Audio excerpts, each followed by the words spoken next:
you are doing fine. आप लोग सब खुश हैं? Alhamdulillah, sir. So,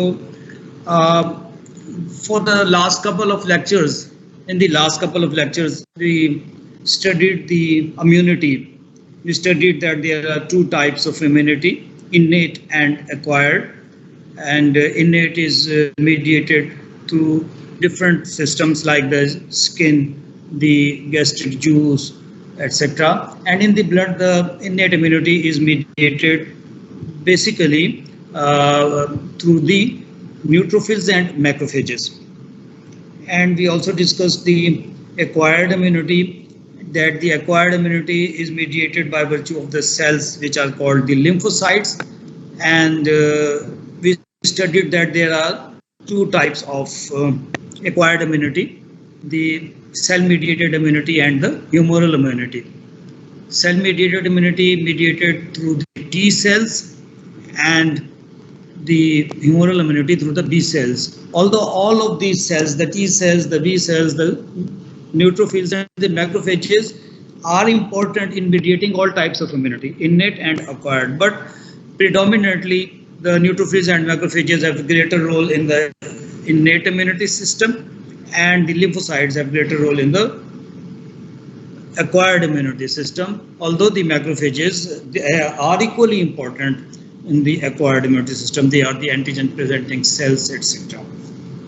So we discussed the immunity, then we discussed the principles of immunization, that how the immunization is mediated. Immunization kaise ki jati hai, how we perform immunization. We can give active immunity to the individuals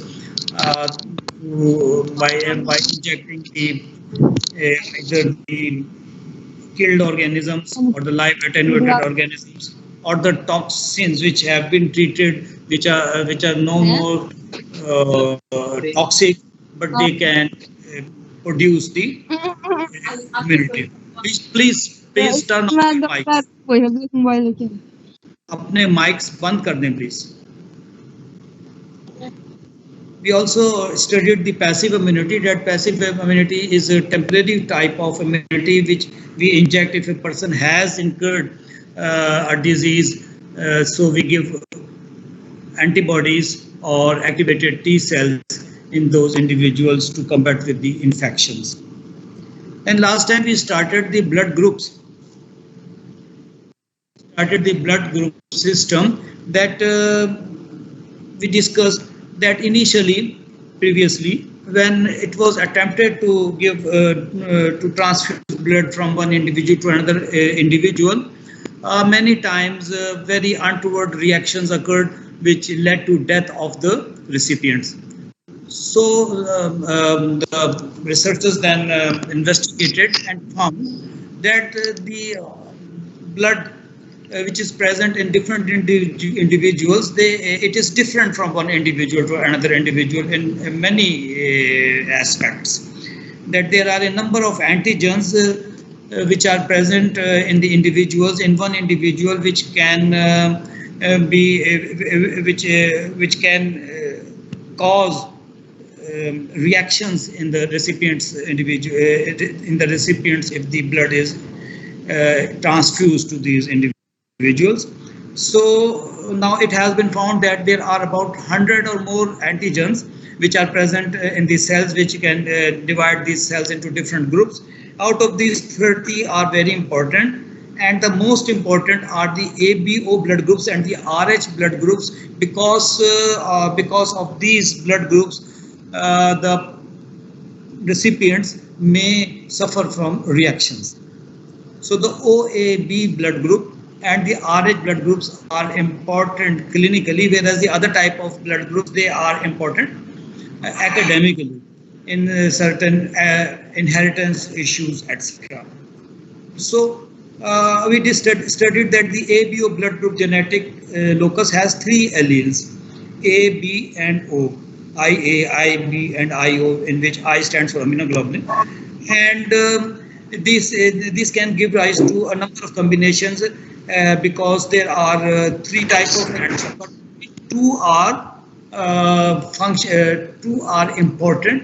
The O allele is almost functionless, and it cannot give rise to antigens or agglutinogens.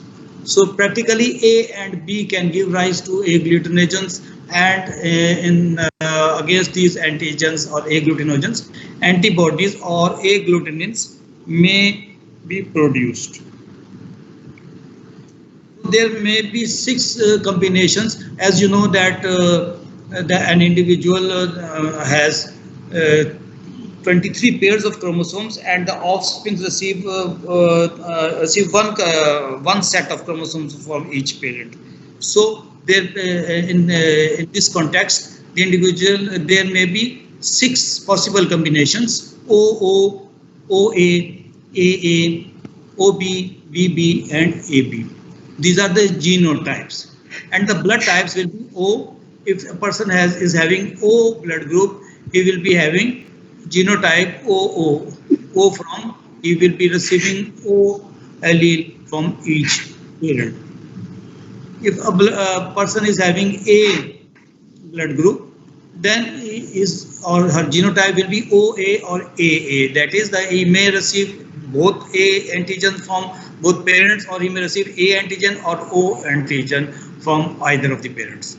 Similarly, B individuals may have genotypes BB and OB, whereas the individuals who have AB blood group may have genotypes of AB. He must be receiving A antigen from one parent and B antigen from other parent.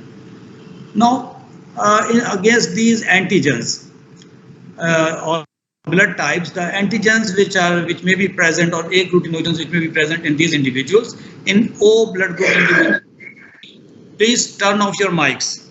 Please turn off your mics. अपने mics बंद कर दें. Don't disturb the whole class. Turn off your mics. So, if a person is having blood group O, then there may be no antigens, because the allele O is almost functionless, and it gives rise to no antigens. So there will be no antigen, but in these individuals there may be antibodies which are called agglutinins in the shape of anti-A and anti-B, and this means that both antibodies against A and B agglutinogens are present in these individuals. Whereas the person having blood group A will have agglutinogens of A type and agglutinins of anti-B type. The B group blood group individuals will have antigens or agglutinogens of B type and agglutinins of anti-A type, whereas the individuals having AB blood group will have agglutinogens of both type, but there will be none agglutinin. Now we will see the mechanism why these antibodies or agglutinins will appear in these individuals. How these antibodies appear in these individuals? These antibodies will appear when the individual is born. When a baby is born, there are only agglutinogens and no antigens are present in that baby. But with the passage of time, with the antibodies start appearing in that baby, in that individual, and you can see here that immediately after birth there are no agglutinins. But the agglutinins production start at 2 to 8 months of age.